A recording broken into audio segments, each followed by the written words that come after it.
नमस्कार। आज हम भारत के नए नागरिक सुरक्षा संहिता के एक बहुत ही दिलचस्प और जरूरी हिस्से पर बात करने वाले हैं, जिसे कहते हैं समरी ट्रायल। तो चलिए समझते हैं कि ये संक्षिप्त विचारण आखिर होता क्या है और हमारी कानूनी प्रक्रिया में इसका क्या रोल है।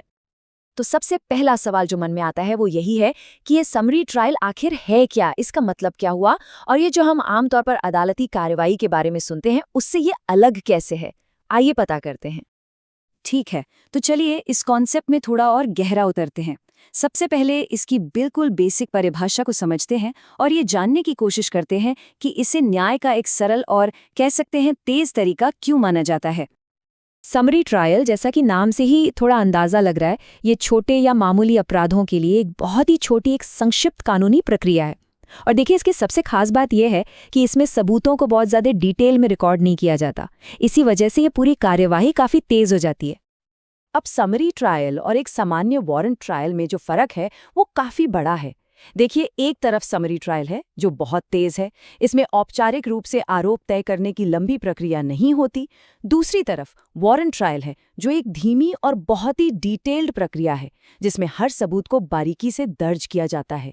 और यही वजह है कि समरी ट्रायल सिर्फ छोटे-मोटे अपराधों के लिए ही इस्तेमाल होता है, गंभीर मामलों के लिए नहीं। अच्छा, तो ये सवाल भी मन में आता है कि इस तरह का तेज ट्रायल करने का अधिकार आखिर किसके पास होता है? क्या कोई भी मैजिस्ट्रेट ये कर सकता है? चलिए देखते हैं कि ये जो स्पेशल पावर है ये किसे और कैसे मिलती है। देखिए, ये अधिकार अपने आप नहीं मिल जाता, इसकी एक पूरी प्रक्रिया है। सबसे पहले एक द्वितीय श्रेणी के मैजिस्ट्रेट को चुना जाता है और फिर हाई कोर्ट यानी उच्च न्यायालय उस मैजिस्ट्रेट को समरी ट्रायल करने की ये खास पावर देता है। तो मतलब ये कोई आम शक्ति नहीं है, बल्कि एक विशेष अधिकार है जो सोच समझकर दिया जाता है। ठीक है, अब हम ये तो जान गए कि ये पावर किसे मिलती है, पर अगला ज़रूरी सवाल ये है कि किन मामलों में इसका इस्तेमाल किया जा सकता है। ऐसा नहीं है कि हर मामले का फैसला इस तरह से हो सकता है, इसकी भी कुछ शर्तें हैं। भारतीय नागरिक सुरक्षा संहिता की धारा 284 इस बारे में सब कुछ बिल्कुल साफ कर देती है। समरी ट्रायल सिर्फ उन्हीं अपराधों के लिए हो सकता है जिनकी सज़ा या तो सिर्फ जुर्माना हो या फिर ज़्यादा से ज़्यादा 6 महीने की कैद हो, इससे ज़्यादा नहीं। और हाँ, ऐसे अपराधों के लिए उकसाना या उन्हें करने की कोशिश करना भी इसी दायरे में आ जाता है। अब देखिए, तेजी बहुत जरूरी है, पर न्याय में संतुलन उससे भी कहीं ज्यादा जरूरी है ना? इसीलिए इस प्रक्रिया में कुछ बहुत महत्वपूर्ण सीमाएं और सुरक्षा उपाय भी बनाए गए हैं ताकि किसी के साथ नाइंसाफी न हो। यहाँ सबसे पहले इस 6 महीने के आंकड़े को ध्यान में रखना होगा। ये पहली और सबसे जरूरी शर्त है। अगर किसी अपराध की ज्यादा से ज्यादा सजा 6 महीने से 1 दिन भी ज्यादा है तो उसका समरी ट्रायल हो ही नहीं सकता। ये एक तरह की लक्ष्मण रेखा है। लेकिन यहाँ एक बहुत ही दिलचस्प बात है।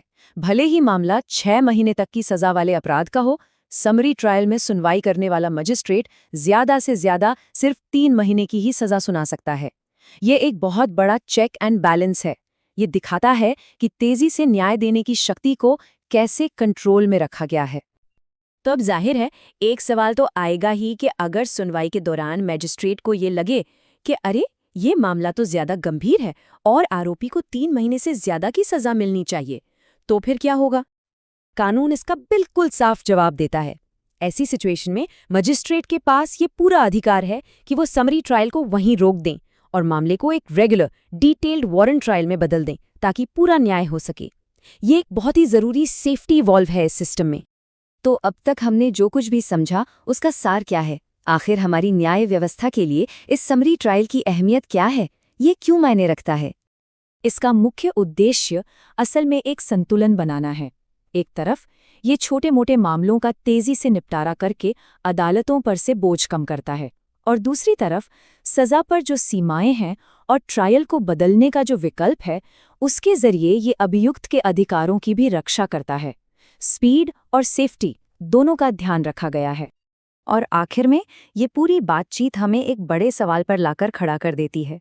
क्या समरी ट्रायल हमारी न्याय प्रणाली को और ज्यादा कुशल बनाने का एक शानदार रास्ता है, या फिर इस तेज रफ्तारी में कहीं न्याय की गुणवत्ता के साथ समझौता होने का कोई खतरा भी छिपा है? इस पर सोचना बहुत जरूरी है।